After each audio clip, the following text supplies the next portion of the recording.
السلام عليكم. ما شاء الله النهارده 17 من رمضان.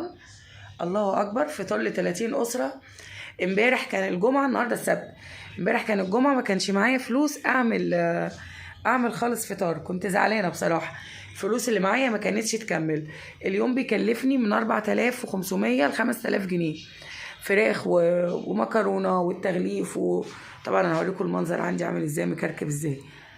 بس اللزق بتاع التغليف والاطباق والكياس بجد. وفي ناس بتجيلي بتوزع معايا، فبديها طبعا المواصلات، فجزاهم الله خير. يعني اليوم بيخش لي من 4000 4500 ل 5000 على حسب. يوم اللحمه بيبقى اغلى، يوم الفراخ بتبقى معقوله شويه.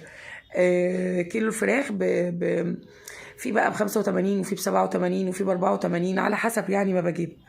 بس كل اللي شارك يا شباب جزاكم الله خير. الهمة معايا بالله عليكم، الهمة عشان نخلص بس الايام، وفي نفس الوقت نبقى عملنا اللي علينا واجتهدنا على قد ما نقدر.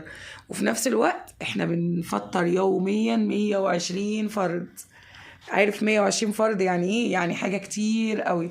جزاكم الله خير الجزاء.